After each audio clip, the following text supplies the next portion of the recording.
अभी मैं गांव सिखाना में आया हूं और यहाँ पर अभी मेरे साथ सरपंच साहब हैं और सरपंच साहब से पूछ लेंगे। सरपंच साहब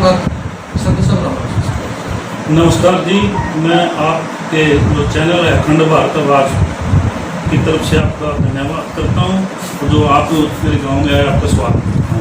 सरपंच साहब, सबसे पहले जो आप शुरू से लेके अब तक जो गांव में विकास कार्य किए हुए हैं, थोड़ा सा एक बार उनके बारे में थोड़ा सा।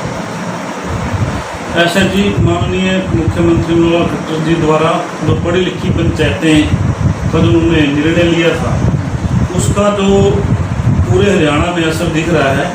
और जो पिछले जब से पंचायतें बनी हुई हैं, मेरे हिसाब से इतना काम 5 साल में जो हुआ है ना, वो इतना पिछले जितनी भी पंचायतें ने इतना किसी ने नहीं किया जितना इन 5 सालों में काम हुआ है। ये तभी हो पाया है कि पढ़ी लिखी पंचायतों का असर है। और हमने लगभग 80 से 90 जो छोटी मोटी गलियां हैं वो हमने पक्की की हैं। और माननीय मुख्यमंत्री और श्री कृष्ण लाल पवार जी के आशीर्वाद से हमने अपना स्कूल जो है +2 तक अपग्रेड करवाया है। सरकारी स्कूल पहले 8वीं तक था। हमारे गांव की बच्चियां जो दूर जाती थी तो अब वो अपने गांव में ही पढ़ रही हैं। दूसरा, हमने स्टेडियम का सौंदर्यीकरण करवाया है। उसमें स्टेडियम में बैठने के लिए साइड की व्यवस्था की है, लैट्रिन बाथरूम बनवाया है।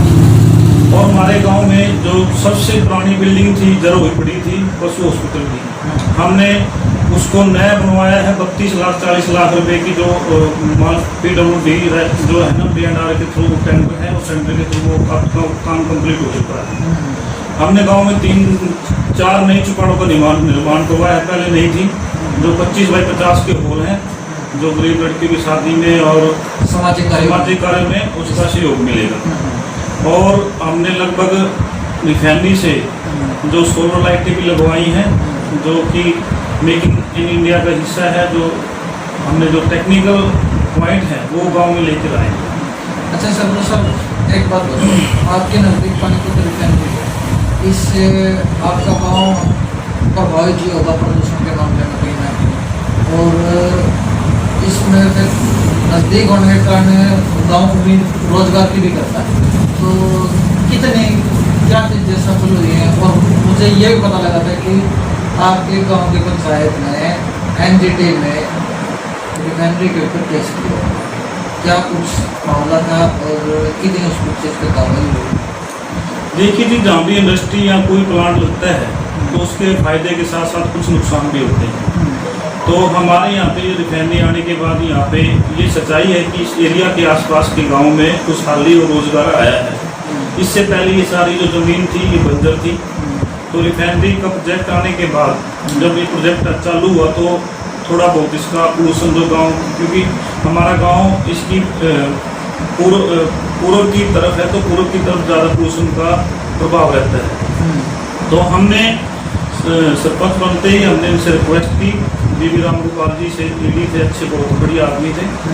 उनसे हमने गांव में जो कन्यादान के लिए 5000 का टोकन, एक जो लड़की की शादी हुई सभी को 5-5 हज़ार का टोकन दिलवाने का काम किया रिफाइनरी की तरफ से। तो उसके बाद फिर जब हम सरपंच बने उससे पहले गांव में एक भी काम नहीं हुआ था रिफाइनरी की तरफ से। जैसे कि हम पढ़े लिखे थे और हमें पढ़े लिखे के हिसाब से हमने अपने गांव का हक, जहाँ से भी हमें पता था कि हमारा हक है, हम वहाँ से अपनी आवाज़ उठाई और अपना हक लेकर आए। तो रिफाइनरी में ने हमारे गांव में जैसे स्कूल में सारा पेवर ब्लॉक से पक्का करवाया और अपना जो स्टेडियम है उसके साइड वगैरह बनाए और सोलर लाइटें वगैरह रिफाइनरी ने दी है। NGT का मामला ऐसे था कि हमारे को लगा कि गांव में ना थोड़ी सी अपना मुर्दे वगैरह खराब हो रहे थे, पानी की वजह स्वास्थ्य पर बुरा असर पड़ रहा था। तो हमने इसके बारे में NGT कोर्ट में हमने वहाँ पे डाला था, क्योंकि हमें पता लगा था कि एनालाइजर होते हैं जो पोल्यूशन की जांच करते हैं वो बंद पड़े हैं। तो वो एक पोल्यूशन का मामला था। हमने वो इसीलिए उस पर, क्योंकि स्वास्थ्य का लोगों का ध्यान रखना हमारी जिम्मेवारी और हमारा कर्तव्य है। तो उसमें थोड़ी सी जो सैंपल लिए गए थे उसका एक मेन कारण था कि जो इधर इनका वाटर ट्रीट प्लांट है वो काफ़ी इनका 60-70 एकड़ में उनका है। तो वेस्टेज पानी वहाँ काफ़ी मात्रा में था। तो उससे जो है ना डिस्चार्ज लेवल, जो निचला डिस्चार्ज लेवल था, वो पानी का आसपास के 3 किलोमीटर एक रिफाइनरी में खराब हो रहा था। तो उनके सैंपल लिए गए, तो अब रिफाइनरी ने वो पूरा वाटर ट्रीटमेंट प्लांट में जो पानी था उसको ख़त्म कर दिया है।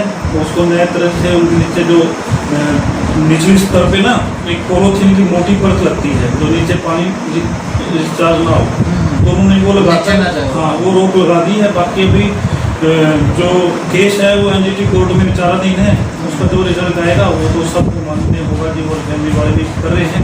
बाकी इस 5 साल में हमने रिफाइनरी में जो हमारा हक था गाँव का, हमने उसको 5 गुना से 6 गुना तक अपने गाँव में काम करवाया।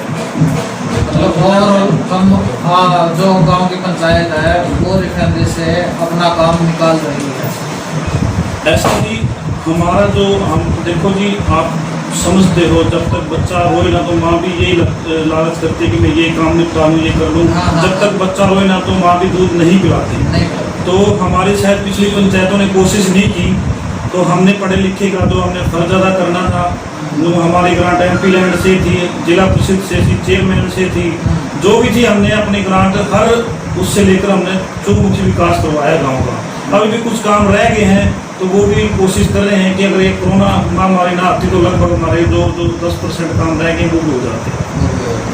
तो जैसे भी सर से बात करी तो सर अभी भी पता लगा गांव में कोरोना पॉजिटिव आया है, उसके बारे में क्या कुछ कहना है? उसके बारे में सर आपको पता ही है कि पूरा विश्व इस महामारी से जूझ रहा है, और हमारे गांव में हमने जैसे ही लॉकडाउन का पूर्ण पालन किया और गांव में इतनी बड़ी इंडस्ट्रियल एरिया होते हुए भी जहाँ पे इतनी रात में लेबर रहती है, हमने उस पर कंट्रोल करके रखा कि कोई ऐसा महामारी का कोई भी व्यक्ति ना आए और ना हमारे गांव में संक्रमण फैले। फिलहाल भी गांव में कोई भी पुष्टि नहीं हुई है कि गांव में कोरोना पॉजिटिव कोई बच्चे को हुआ है। एक मैडम है रेनू, जो कि टाउनशिप में उनका निवासी स्थान है, और रिफाइनरी के 2 अधिकारियों को पिछले 15 दिन पहले उनको कोरोना पॉजिटिव आई थी रिपोर्ट, तो वो मैडम के सैंपल गए हुए थे, तो वो शनिवार को कुछ बच्चों को बुक्स दे के गए हैं और एडमिशन करके गए हैं। तो उससे संबंध में हमने गांव के बच्चों को क्वारंटाइन के लिए बोला है, मास्क वगैरह लगाने के लिए बोला है। अभी स्वास्थ्य विभाग की टीम भी आई हुई है, तो उसमें जो उसके प्रभाव में आए तो उनका क्वारंटाइन टेस्ट करवा के उसके ऊपर पूर्ण रूप से रोक लगाई है। जो बच्चों को क्वारंटाइन किया उनके सैंपल वगैरह लेके और उनको क्वारंटाइन कर दिया। हाँ जी, हाँ जी। तो जैसे भी यहाँ पे सर से हमारी बातचीत हुई है, विकास कार्यों के बारे में बात की, जो एनजीटी पे जो केस एनजीटी में जो केस किया होता है रिफाइनरी के खिलाफ, उसके बारे में बातचीत की, तो काफ़ी चीज़ें पता चली हैं और सरपंच साहब से बात करके बड़ा अच्छा लगा। तो इसी के साथ मैं अपनी ये वीडियो यहीं पे समाप्त करता हूँ। जय हिंद, जय हरियाणा, जय भारत।